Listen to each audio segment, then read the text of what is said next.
Trails of Cold Steel 2 is a direct sequel to the original Trails of Cold Steel. The first game ended on a massive cliffhanger, and people like me were dying to see the continuation of Class 7's story.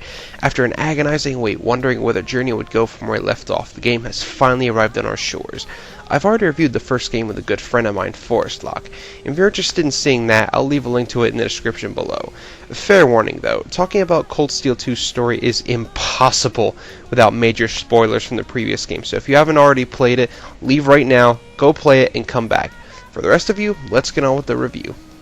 As my consciousness began to fade, I heard a distinct voice resound at the back of my mind. A voice with all the gravity of steel, and yet a strange sense of familiarity, of warmth. And as I listened, I could feel myself being beckoned towards the wheel of fortune. Cold Steel 2 is a direct sequel in every sense of the word, taking place only 1 month after the events of the previous game. After the shocking reveal that the Thor student Crow was the terrorist C all along, a civil war broke out after him assassinating Chancellor Osborn. Crow, with his Divine Knight and his companions, then attempted to seize control of the Academy, but not before Reen's own Divine Knight, Valimar, awakens and swoops in to save the day. This was all for naught, however, as Valimar was not strong enough to defeat Crow in a duel. Selene, the mysterious cat, ordered Valimar to fly away from Trista as far as he could, while the rest of Class 7 stayed behind to fend off the Imperial Liberation Front, much to Reen's dismay. Alright, get us out of here. As far away in Erebonia as you can take us. Command acknowledged. Charting course. Wait! No! That's my call to make!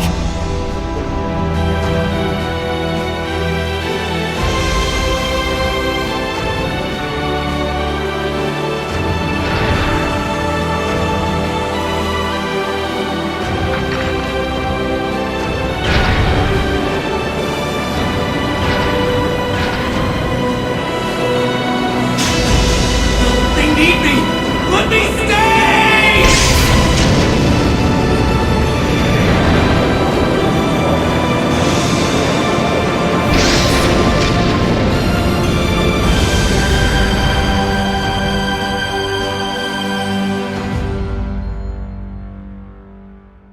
Fast forward 1 month, Reen awakens and finds himself on a mountain, not far from his hometown of Ymir. Reen, naturally confused about the situation, demands answers from Selene, who explains what has happened. Reen then learns that all of his classmates have been scattered across the continent after the battle, and makes it his goal to travel around Erebonia to regroup with them. It should be stated right off the bat that Cold Steel 2 should absolutely not be played without having played the first game. As I mentioned before, Cold Steel 2 is a direct sequel in every sense of the word, and it assumes that you're familiar with the events of the first game.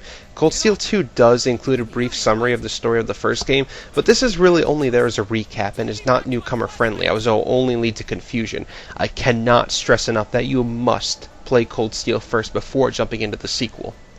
One of the things that I enjoyed about the story was that since Cold Steel 2 doesn't take place in Trista anymore, the setting feels much less safe. In the first game, whenever you were at the Academy, you knew that everything was fine, and that the only conflicts that happened were outside of Trista.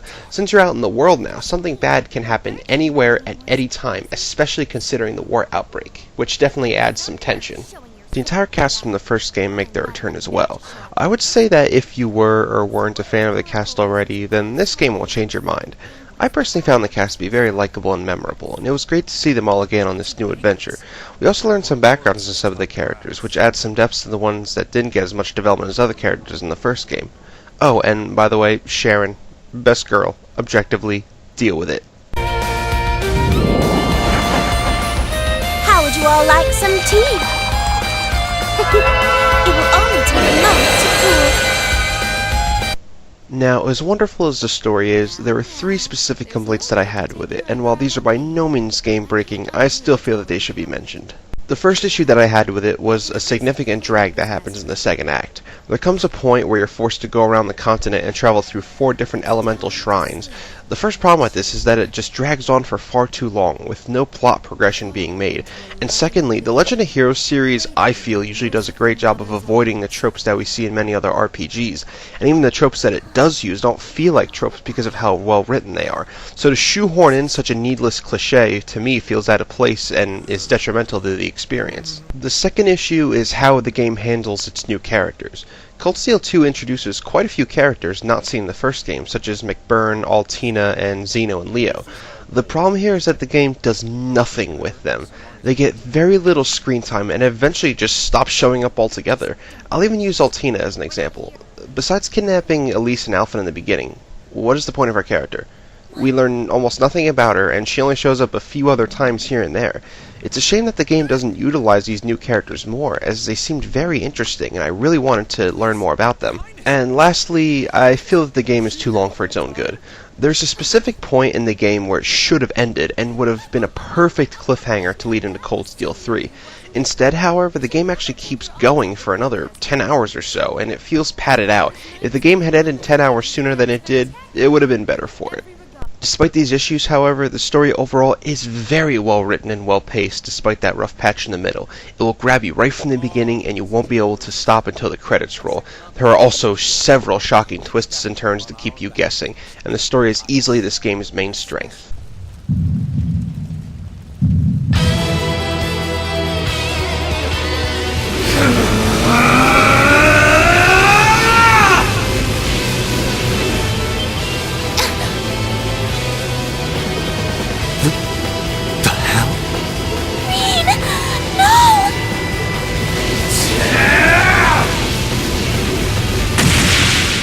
What the? How?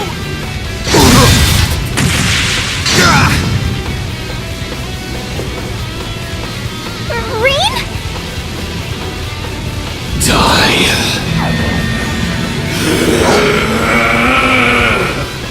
Whoa. He's a monster. Reen! Reen, don't! Don't lose yourself to anger! That will only lead to a repeat of what happened 8 years ago!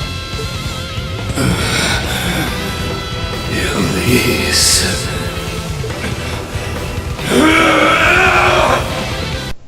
In terms of visuals, Cold Steel 2 isn't up to snuff with other games this generation. Now, granted, the game doesn't look horrible by any means, but this graphics engine is really starting to show its age. I've heard that the Vita version has quite a bit of slowdowns and frame rate drops. I only played the PS3 version and didn't have those issues, but if that's the case, then the PS3 version is probably the way to go. The audio, on the other hand, fares far better. In terms of the dub, we have an extremely strong cast. All of the voice actors from the previous game reprise their roles, and they all do wonderful jobs. I liked how I didn't recognize a lot of these voice actors, because it's a breath of fresh air compared to a lot of other dubs that feature seasoned veterans, like Yuri Lowenthal and Michelle Ruff, for instance. I love hearing all my favorite voice actors, don't get me wrong, but it's nice to hear some fresh talent now and then. Now, the game does feature a handful of recognizable voice actors such as Matt Mercer, Cam Clark, and Cassandra Morris. Most of them I haven't heard of before. Sean Chiplock, who voices Reen, also deserves a mention for an outstanding voice performance. He's one of the voice actors in the cast that I'm not familiar with, and after playing both of these games, he really deserves more work because he's very good at it. Speaking of Reen's voice, however, Cold Steel 2 carries over an issue from the first game, which is that during many voice cutscenes, Reen has no voice at all. I don't understand why this wasn't addressed for the sequel, as it's very jarring.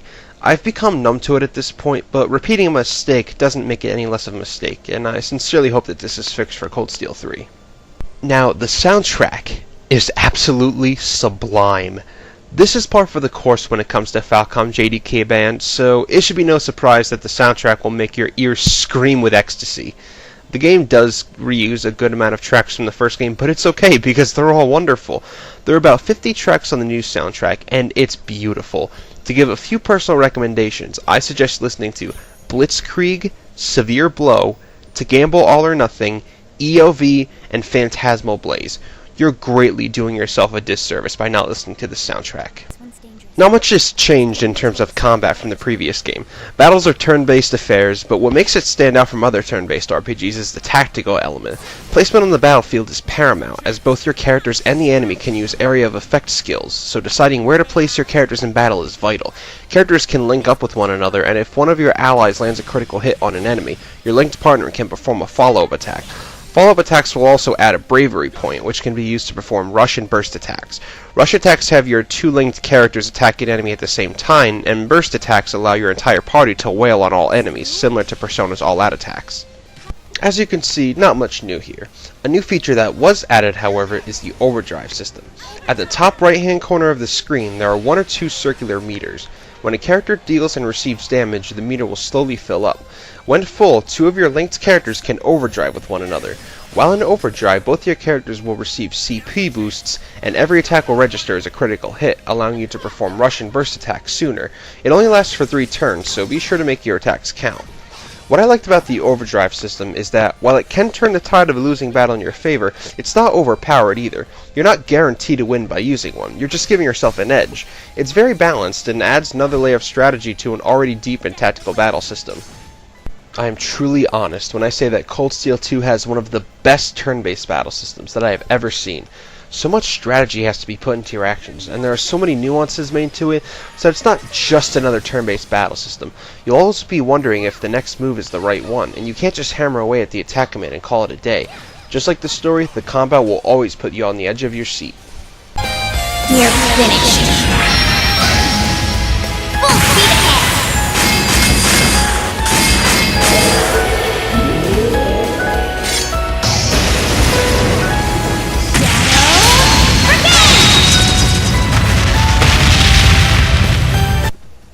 But that's not all when it comes to the combat. If you recall from the first game, mech battles are introduced near the end.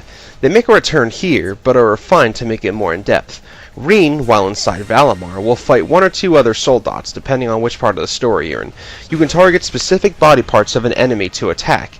Each enemy will take a different stance throughout the battle, and by targeting the correct body part, you'll exploit their weak point for that stance, granting Valimar a follow-up attack, as well as a bravery point. What's new here is the ability to link up with other characters. Your classmates will get their own turns during these battles, and can perform various abilities, such as regenerating Valimar's HP and EP, as well as their own personal crafts. While these battles only occur during certain story segments, they happen often enough to keep the combat fresh. I really enjoyed the mech battles quite a bit, and I always found myself looking forward to the next one. Give me a hand, Reen. Leave it to me! Go! Sacred Flame!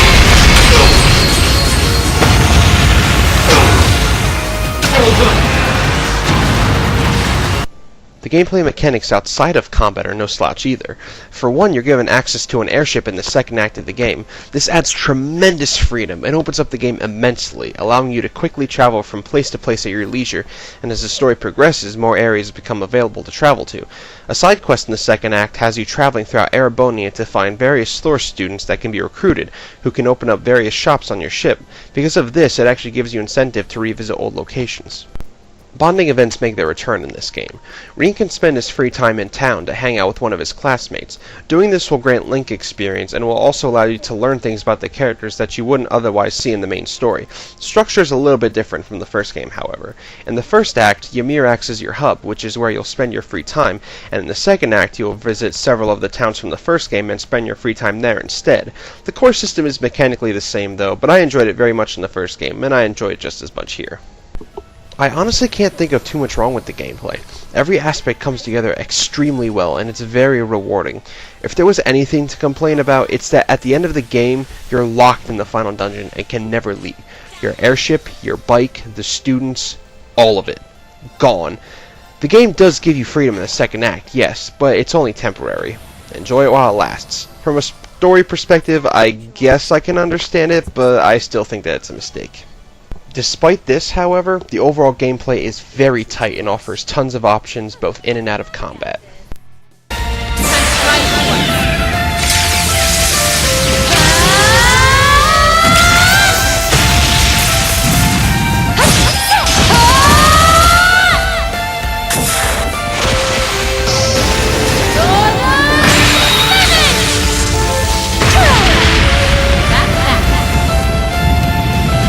Overall, Trails of Cold Steel 2 is a wonderful game. It has a very strong story, memorable characters, outstanding musical score, and deep gameplay.